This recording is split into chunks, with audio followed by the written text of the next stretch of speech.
Hello friends, this is Jack from Choco Anime Recap, and today, I'm going to explain the new 2023 spring anime called Hell's Paradise, Episode 2.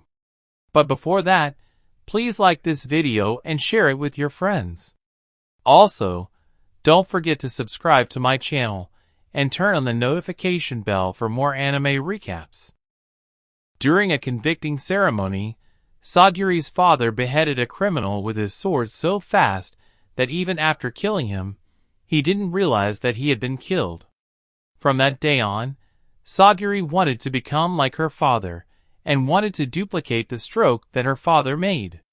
She tried it on so many criminals and was even praised by the village's higher officials, but she failed to do it like her father. Her father tells her that the reason behind her lack of power in swordsmanship is that she feels fear and doubt when going for the kill, and this causes the condemned to die a painful death. After taking advice from her father, she tried it again, but ended up in the same position.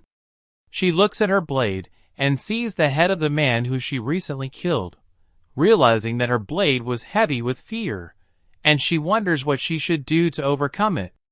At present, condemned criminals are brought to the shogun's office, and some of them include serial killers who have killed almost 30 people.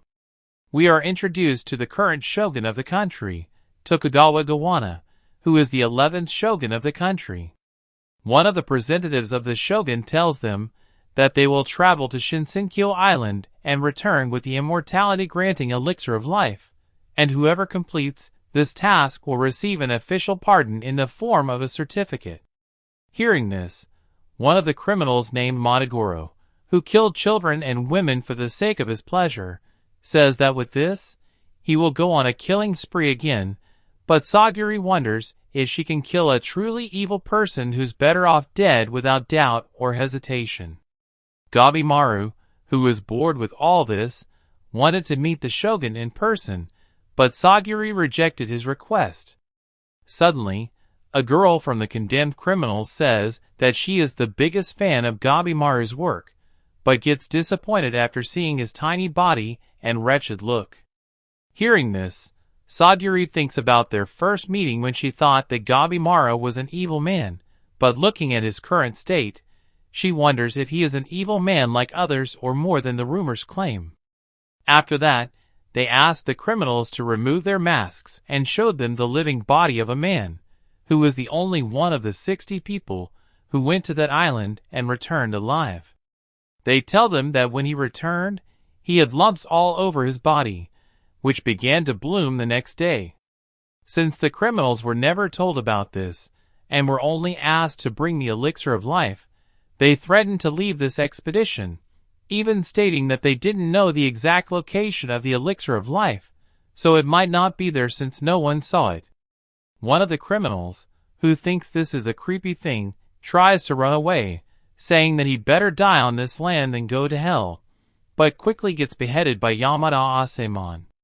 The shogun representatives then reveal that all of them will be assigned monitors, and since they have already been condemned to death, they will be beheaded on the spot if they try to run away from that island.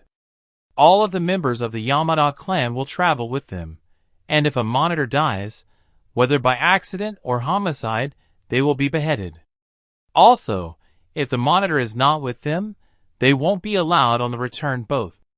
Suddenly, the representative tells them that the capacity of the ships and the number of assignment available are limited, so, in order to get on that island, they should reduce their numbers.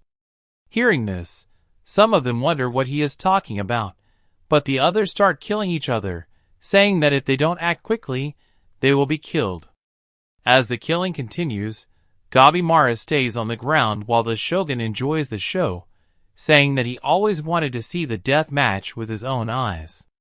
Hearing this, one of the representatives wonders what this killing is about, since their hands are tied and they can't fight properly, and most importantly, they will be useless after this fight. Suddenly, the shogun asks for the identity of the one who has red seals. One of his men tells him that most of the criminals have exceptional abilities, but the ones with the red seals are called superhumans, which includes the boy with the yellow hair, who leads a bandit village in the mountains of Io. The girl with purple hair, who was involved with the invasion of Sadiwa Castle last year, a master swordsman, known as the Blade Dragon or unparalleled in 8 provinces, and a giant, whose body does not have any effect from swords and spears. The man also tells him that the most notable among them is the living legend Gabimaru the Hollow, who is famous for his killing intent. Confused at the events, Aizen, one of the Asemon of the Yamada clan, tells Sagiri that she is not suited for this job. The brutality she is seeing now is nothing compared to what she will see on that island, and he wants her to quit this job as she will not be able to kill when the time arrives. He also tells her that since she is the daughter of legendary Asemon, she should have lived quietly in her mansion, and stayed far away from the fate of an executioner. Sagiri then informs him that when she was a child, she was told that testing swords, beheading criminals, and making medicines from their bodies are the duties of an Asemon, and even though they don't wield a sword, they need to kill people for their living. Since she was the daughter of a neck chopper, everyone hated her and tried to kill her, but she always turned a blind eye to it. She wanted to live a normal life, but after wielding her father's sword, she realized that her destiny was to be an executioner. As they talk, some men, who wanted Sagiri's sword, think that since she is a woman, she must be weak and begin charging at her, but Sagiri beheads them with her sword and wonders why she's afraid of killing others. Suddenly, Gabimaru asked His Majesty to think of other ways to choose who is going to that island, since killing each other was not a good idea. He says that they might be murderers, but not all of them killed because they wanted to. Thinking this as an insult to His Excellency, one of the shoguns asked the other criminals to kill Gabimaru, and whoever did so would be chosen for the expedition. Hearing this, one of the criminals picks up a stone and hits him, but Gabimaru dodges it in time. He then tells them that he does not want to kill others, but also wants to live, and for that reason, he will kill anyone who tries to kill him. Suddenly, he chops the neck of the man with his bare hands and starts going rampage. The others tried to kill him, but he dodged their attacks, killing them one by one. As he bursts out of the camp area and near the sea, the others also follow him, but he pierces their chests with his hands.